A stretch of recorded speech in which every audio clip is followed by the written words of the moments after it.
নামাজখানা পড়ে সারা রোজাটা করলে না মসজিদে হাজিরি দিয়ে শোনা তাহলে তো লোক কবে না নামাজ রোজা করছে তার লাগে মাগরিব নামাজখানা পড়তে এসছে। আল্লাহু সামাদ। এরকম রোজাদারের দাম হবে আল্লাহর কাছে জীবনে হবে না। কত মা খালা এমন আছে, মায়েরা একটা কথা বলে দেয় আপনাদেরকে, কত জামাই এমন আছে বেহায়া জামাই, রোজার দিনে শ্বশুর বাড়ি যাবে, মা খালা ফুচকাবে, জামাটাকে ফুচকা না গে, জামাটাকে ফুচকা না, রোজা করছে কি করে রে, না হলে একটা ভাত খালা খুলে দে। এই দেখেন, হায় আল্লাহ, গুনাহটা কে নিবে, পাপটা কে নিবে? ভাই মুসলমান, রোজাদারের কিছু মাসলা মাসাইল আছে বন্ধুরে, যেগুলো আমাদেরকে জানতে হবে। খুব জরুরি কথা বলছি বন্ধু। আল্লাহ রাসূল বলেছেন সাহারি খাও, সাহারি খাওয়াতে বরকত আছে। সাহারি খাও, সাহারি খাওয়াতে বরকত আছে। সাহারি খাওয়ার মানে এটা নয় যে আমি গোশ ভাত এমন ঠেসে ঠেসে খেলাম যে সকাল পর্যন্ত শ্বাস নিতে পারি না। অল্প সাহারি খান, অল্প একবারই। গোসল করতে সময় পাননি, গোসল করতে যদি যাবেন তো সাহারি খাওয়ার টাইমটা কিন্তু শেষ হয়ে যাবে, চলে যাবে। এবারে কি করবো যে মাওলানা, আমি কি ওই হালাতে সাহারি খেতে পাবো কি পাবো না? আমার ওই নাপাকি হালাতে সাহারি খাওয়া চলবে কি চলবে না? গোসল যদি করতে যান সাহারি খাওয়ার টাইম শেষ হয়ে যাবে। এবারে কিন্তু কি করতে হবে? নবী আমার বলেছেন তুমি ওযু করো, ওযু করো, ওযু করে তুমি সাহারি খেয়ে নাও, আর সাহারি খাওয়ার পর তুমি গোসল করো, আর গোসল করার পর তুমি ফজরের তুমি নামাজ আদায় করো। গোসল করালেন, কিন্তু ডেলি ডেলি আদত করতে হবে না ভাই, এক একদিন হয়ে গেল আলাদা কথা। এবার বলবেন মাওলানা রমজান মাসে আমি ফজরের টাইমে ফজরের নামাজ পড়ে আমি সাহারি খেয়ে ফজরের নামাজ পড়ে ঘুমালাম, ঠিক ঘুমার হালাতে আমার সব বন্ধ হয়ে গেল যে মাওলানা এবার কি করবো, আমার রোজা হবে কি হবে না, এরকম হয়ে যায় কি হয়ে যায় না। ভালো দামি কথা বলছি বন্ধুরে। মাওলানা রোজা, এখানে আরেকটা প্রশ্ন যাচ্ছে, হাজি মাওলানা রোজার দিনে যদি রোজার হালাতে তো বিবির কাছে যাওয়া মানা, রাইতে যায় দিনের বেলাতে মানা, খোদা না খাস্তা যদি শয়তানের চক্করে পড়ে চলে গেলাম, এরকম যদি হয়ে যায় তাই আর কি কোনো ওষুধ নেই? আছে, আছে। আল্লাহ রাসূল সাল্লাল্লাহু আলাইহি ওয়াসাল্লাম একদিন বসে আছেন, আর একজন সাহাবী দৌড়াতে দৌড়াতে এসে, রমজান কিন্তু মাস ছিল, রোজার মাস ছিল, বলছেন হালাক তো ইয়া রাসূলুল্লাহি, নবী আমি হালাক হয়ে গেলাম, বরবাদ হয়ে গেলাম, ধ্বংস হয়ে গেলাম। হালাক তো ইয়া রাসূলুল্লাহ, আমি হালাক হয়ে গেলাম, বরবাদ হয়ে গেলাম। আল্লাহ রাসূল বললেন কি হয়েছে, খুলে বলো কি হয়েছে তোমার। এবার সেই সাহাবী বলছেন ওয়াকাতু আলা ইমরাতি ওয়া আনা সাইম, নবী গো রোজার হালাতে আমি বিবির উপরে সওয়ার হয়ে গেছি, রোজার হালাতে বিবির সাথে মিলন করে নিয়েছি, এই ভুলটা কিন্তু আমার দ্বারা তো হয়েছে। আমি নিজের মনটাকে থামতে পারিনি গো নবীজি, আমি নিজের মনটাকে কন্ট্রোল করতে পারিনি, আমি রোজার হালাতে বিবির কাছে চলে গেছি, এই পাপ এই গুনাহ আমার দ্বারা তো হয়ে গেছে। নবীজি বললেন গুনাহ হয়েছে তো, হ্যাঁ ঠিক আছে বসো। এবারে আল্লাহ তাবারক ওয়া তাআলার পক্ষ থেকে ওহী হলো, নবীজি বললেন আইনা সাইল, এই সাইল কোথায় আছে? দাঁড় হয়ে গেলেন। শুধু এই হুকুমটা তার জন্য নয়, ঘটনাটা ঘটেছে তার সাথে, কিন্তু কিয়ামত পর্যন্ত যত লোকের গুনাহগার হবে সকল মানুষের জন্য হলে এটা আইন, এটা বিধান। আল্লাহ রাসূল বললেন বাবারে তুমি গুনাহ করেছো, পাপ করেছো, এই গুনাহটা আল্লাহ রাব্বুল আলামিন তোমার মাফ করবে, কিন্তু একটা তোমাকে কাজ করতে হবে। বলছে কি? বলছে বাড়িতে চলে যাও, আর যাওয়ার পর তুমি একটা গোলাম কিনো, আর একটা গোলাম কিনে তুমি আজাদ করে দাও, আল্লাহ রাব্বুল আলামিন তোমার এই গুনাহটাকে মাফ করে দিবেন। আজকে যেমন বাজারে আমাদের জানোয়ার খরিদ বিক্রি হয়, গরু ছাগল উট গরু বিক্রি হয়, এই মতো ওই জামানাতে কিন্তু গোলাম বিক্রি হতো, গোলাম কিনে বেচা হতো। আল্লাহ রাসূল বললেন, আল্লাহ তাআলা নবীকে বললেন যাও তুমি ওই উম্মতটাকে বলে দাও তুমি বাড়িতে চলে যাও, আর একটা গোলাম কিনে তুমি আজাদ করে দাও। একটা গোলাম কিনে আজাদ করতে গেলে আল্লাহ রাব্বুল আলামিন তোমার গুনাহটাকে মাফ করে দিবেন। সেই সাহাবী তখন বলছেন হুজুর গোলাম কোনটা পাবো, গরিব মানুষ, অত টাকা আমার কাছে নেই, গোলাম খরিদ করার সময় টাকা আমার কাছে নেই, আমি পারবো না কিনতে।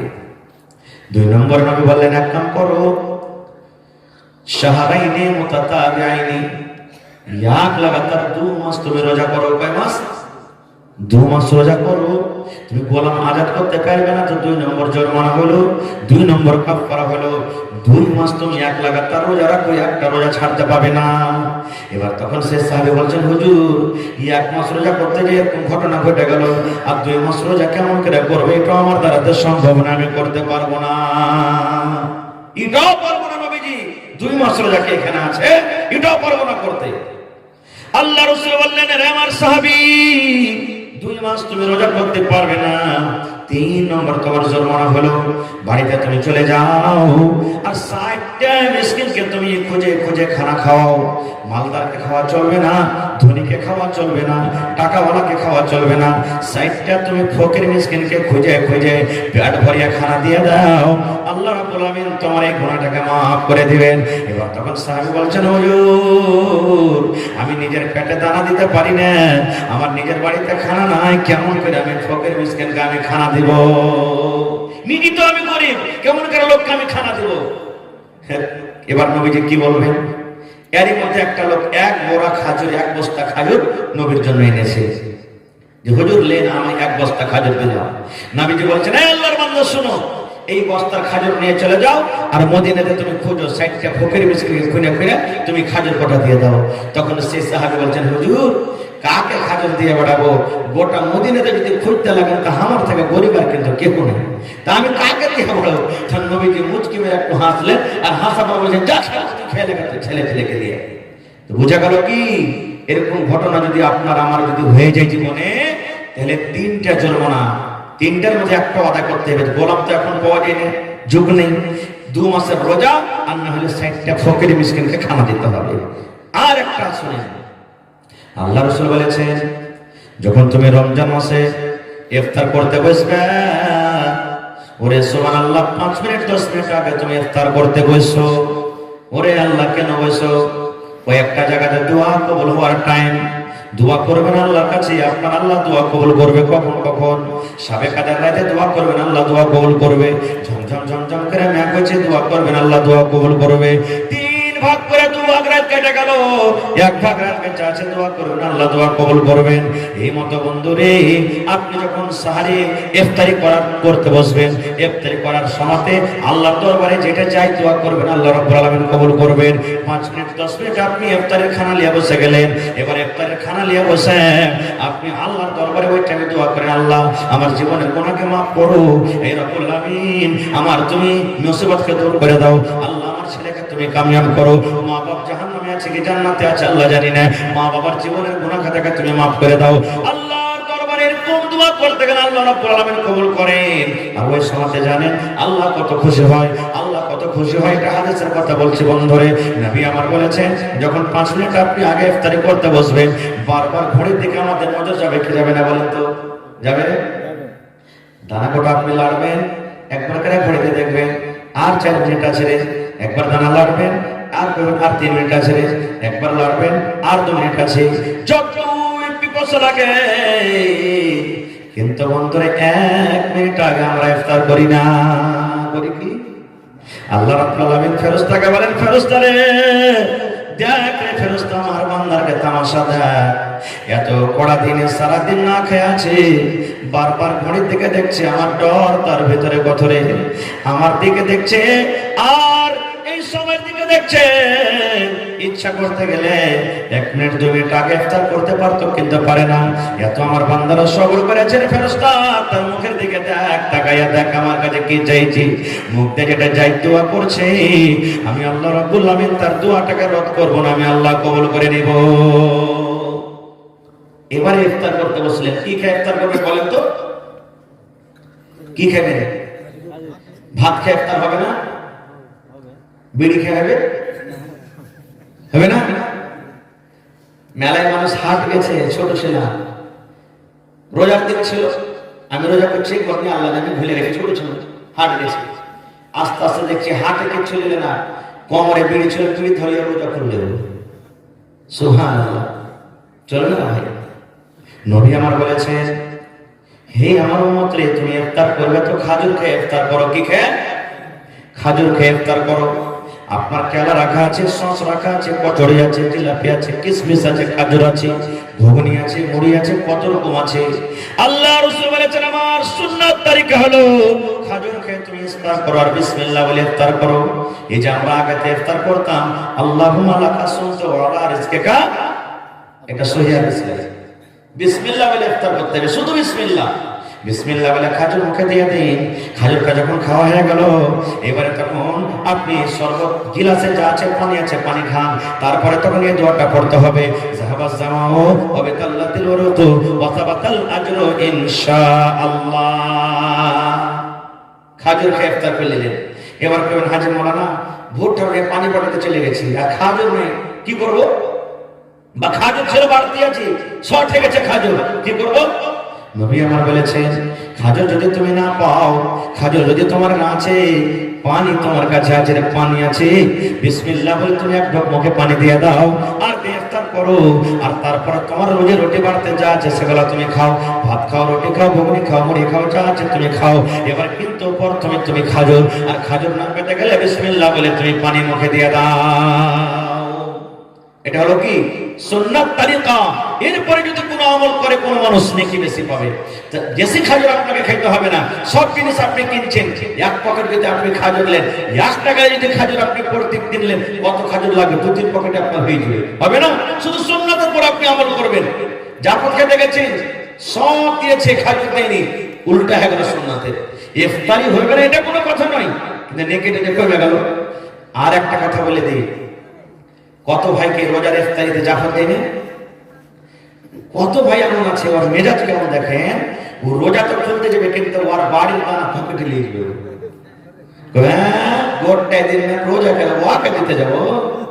হ্যাঁ, সুখিয়ে থাকবো আমি, আর ওয়াকে নিকেটা সুখা সুখে দিতে যাবো? এটা ভুল কথা। নবী আমার বলেছেন, মাওলানা আবু সাজিদ জিজ্ঞাসা করবেন, আল্লাহ রাসূল বলেছেন, উম্মত যে রোজা করলো, সারাদিন রোজা রেখে যা নেকি পাবি, ওর রোজাটাকে কাটবে না, ওর নেকি কাটা হবে না রে, নেকি কাটা হবে না। ইফতারি যে করালো আল্লাহ রাব্বুল আলামিন, ওই ইফতারি কারণেওয়ালাকে ওর রোজা রেখে না যা নেকি পেল, কতটুকু নেকি আল্লাহ রাব্বুল আলামিন তাকে দান করবেন। কাহরের নেকি আল্লাহ কাহরের কাটবেন না। এই জন্য এটাই থেকে করবেন না। যদি কেউ করেন তাইলে যে নিজের বাড়ি ইফতারি করবেন না, ইফতারি করতে যান, রাসূল বলেছেন রোজা রেখে জানে কি পাবে, আল্লাহ তাবারক ওয়া তাআলা ওই লোককে কতখানি নেকি দান করবেন যে ইফতারি করালো। এবার আমাদের এলাকাতে আছে কি 50, 100, 200, 300 মানুষ আমরা ইফতারি করতে গেলে ইফতারি করাবো, তাছাড়া করাই না, জরুরি নয়। আপনি শক্তি নাই, একবারে 50টা মানুষকে দাওয়াত করতে পারবেন না, কবে 2 টাকা ডেকে নিলেন, কবে পড়োশি এলাকা ডেকে নিলেন, এ মাওলানা চলেন আমার বাড়ি, এই ওস্তাদ আমার বাড়ি চলো, এ ভাই আমার বাড়িতে এসো, কবে একটা নিয়ে এলেন, কবে 2টা নিয়ে এলেন, বন্ধে বন্ধে তালা ভরে। 1 টাকায় যদি মানুষকে ইফতারি করালেন, 30 দিনে 30টা হলো, 30টা রোজাদার নেকি পেলেন কি পেলেন না? জোরে বলেন, পেলেন কি পেলেন না? হওয়া গেল। এই জিনিসটা খুব নেকির কাম ভাই, খুবই নেকির কাম, এই জিনিসগুলা করবেন।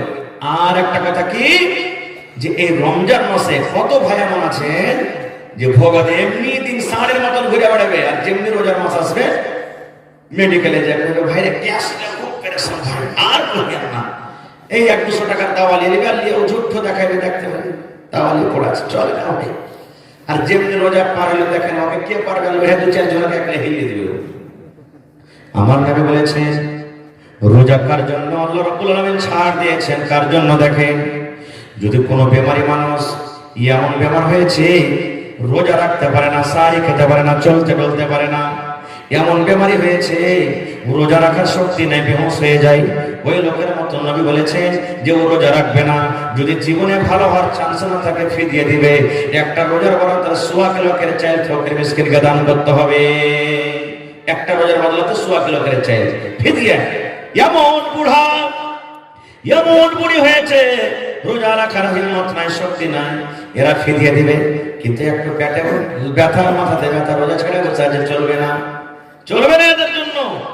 আর কার জন্য রোজা ছাড় আছে?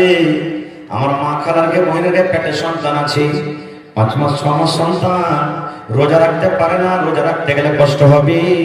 আল্লাহ কোরআন বলছেন, বান্দিরে তুমি রোজা রাখছো না, পারো তো রোজা রাখো, না পারলে তুমি কষ্ট করিও না, তোমার গুনাহ হবে না। হে আল্লাহর বান্দি, তোমার কোলে ছেলে আছে, 2 মাস 3 মাস 4 মাসের ছেলে আছে, তুমি সারাদিন খাবে না, তোমার দুধ হবে না, আর দুধ না হলে তোমার বাচ্চা খেতে পাবে না। এই জন্য তুমি যদি চাও তো রোজা করো, আর যদি তুমি না পারো রোজা ছেড়ে দাও। তোমার বাচ্চাটা যখন বড় হয়ে যাবে তখন তুমি রোজাটা করিও। এমন সফর করছেন আপনি, দিল্লি, পাটনা, কলকাতা, বোম্বে সফর করছেন, রাস্তাতে খানা পাবেন কে পাবেন না, কষ্ট। আল্লাহ বলেন তুমি সাফার হালাতে যদি চাও তো রোজাটা ছেড়ে দাও, যখন রমজান মাস পার হবে তখন কিন্তু তোমাকে রোজাটা করতে হবে। পারো তো রোজাটা করো, না তো সাফার হালাতে তুমি রোজাটা করিও না। এরকম মানুষের জন্য আল্লাহ তাআলা রোজা ছাড় দিয়েছে। আর একটু ভোগাতে কি হলো না হলো, আমরা রোজা ছেড়ে বসে থাকলে এগুলো কিন্তু আল্লাহ তাআলা মাফ করবেন না। খুব আর একটা বলেন, কত মানুষ ফোন করে মাওলানা যে উল্টি হয়ে গেছে, উল্টি হয়ে গেছে কি করব? সহি মাসলা দেখেন, রোজা করে আছেন, জিয়াল গাল করলো, কিছু হলো, গ্যাস হলো, নিজের মনে মনে যদি উল্টি হয়ে গেল, নিজের মনে রোজা হবে, ভাঙবেন না। আর রোজা রাখার মন নেই, ভোগাতে টুটিতে একটু দিয়ে হ্যাঁ হ্যাঁ করে বসে উল্টি হয়ে গেল, চলবে না, হবে না, রোজা ভেঙে দিবে অতি, রোজা ভেঙে দিবে অতি। ভাই মুসলমান, চোখে যদি সুরমা লাগান আপনি, রোজা ভাঙবে না। খুব আতর যদি আপনি মাখেন, আপনার রোজা ভাঙবে না। খুব এই সমস্ত জিনিস যদি আপনি করেন, আপনার রোজা ভাঙবে না। খুব ভাই আমার, এবারে রমজান মাসটা কি জিনিস আমাদেরকে জানতে হবে। আল্লাহ রাসূল বলেছেন, আল্লাহ তাবারক ওয়া তাআলা বলেন, যখন রমজান মাসের চাঁদ উঠে যায়, পশ্চিম দিকে যখন চাঁদ উঠে যায়, ওরে সুবহানাল্লাহ, আল্লাহ তাআলা মাসটাকে এত ভালোবাসেন, এত ভালোবাসেন। আল্লাহ রাব্বুল আলামিন ফেরেশতাকে বলেন, ফেরেশতারে আমার রহমতের মাস চালু হয়ে গেল, দয়ার মাস চালু হয়ে গেল। এই জন্য ফেরেশতা যত জাহান্নামের দুয়ার আছে সমস্ত দুয়ারকে তোমরা বন্ধ করে দাও। পড়েন সুবহানাল্লাহ। সমস্ত জাহান্নামের দুয়ার বন্ধ করে দেওয়া হয়। এখন জান্নাতের দুয়ার বন্ধ আছে। আল্লাহ ফেরেশতাকে বলেন, ফেরেশতারে আমার রোজাদারের জন্য সমস্ত জান্নাতের দুয়ারকে তোমরা খুলে দাও। শয়তান, বড় বড় শয়তান খাবে জিনকে মোটা মোটা জিনিস দেবে না দাও, যেন আমার রোজাদারের কাছে ভাঙ খাইতে না পারে। জিঞ্জির দিয়ে শয়তানকে বাঁধা হয়। এবার কেমন হাজি মাওলানা, জিঞ্জির দিয়ে যদি শয়তানকে বাঁধা হয় তো যারা রোজা করেন এরা ফের কোন শয়তানের বাঁধতে হয়? পুরুষের দেখা না দেখেন না, শয়তানকে যখন বাঁধা হয়ে গেল তো ইয়ারাকে ফের কোন শয়তানে ভাঙ ফেলে। একটা মিশাল দেবো ভাই, ডোলে পানি নিয়েছেন আপনি, একদল পানি আছে, ডোলের পানটা আপনি এরকম করে লোক ঘুরে ঘুরেবেন তো পানি ঘুরবে না, ঘুরবে না? জোরে বলেন। ঘুরতে ঘুরতে ঘুরতে ঘুরতে ঘুরতে হঠাৎ করে হাতটা টেনে নিলেন, আপনার লোকটা টানতে টানতে পানি ঘোরা বন্ধ হবে না, ঘুরতে থাকবে? হ্যাঁ, যেমন পানি ঘোরা বন্ধ হবে না, ঘুরতে থাকবে। 11 মাস এত গুনাহ করেছে কিনা, এত এই 100 পার এই গাড়ি চলছে, আর রোজার মাথায় এসে থামতে পারে না, এখানে এসে এসে নেমছে, থামতে পারে না, এত পাপ করেছে। এই জন্য এরাকে শয়তান ভাঙতে না, ওই 11 মাসে তুই পাপ করে আসছে, ভরতে উঠতে পারে না, এই জন্য করছে। ভাই টাইম মেলায় হয়ে গেল, রোজার মশলা মাসের মেলায় আছে। আর এই একটা হাদিসের মাথা আপনার সামনে বলবো, ইমাম সাহেব যখন মসজিদে খুতবা দেয়, যে জিনিসটা করে খাড়া হয়ে খুতবা দেয়, ওই জিনিসটাকে আমরা কি বলি? জোরে বলে মিম্বার। কয়টা ধাপি আছে? আমার নবী একদিন খুতবা দেওয়ার জন্য মিম্বারে চড়ছেন। পহিলা মিম্বারে যখন পা দিলেন, পহিলা ধাপেতে নবী আমার পড়লেন আমিন। আমিন মানে আল্লাহ তুমি কবুল করো। 2 নম্বর ধাপেতে যখন পা দিলেন তখন পড়লেন আমিন। আমিন মানে আল্লাহ তুমি কবুল করো। 3 নম্বর ধাপেতে যখন পা দিলেন তখন পড়লেন আমিন মানে আল্লাহ তুমি কবুল করো। 3 বার আমিন পড়লেন 3 ধাপেতে। নামাজ শেষ। সাহাবায়ে কেরাম নবীকে প্রশ্ন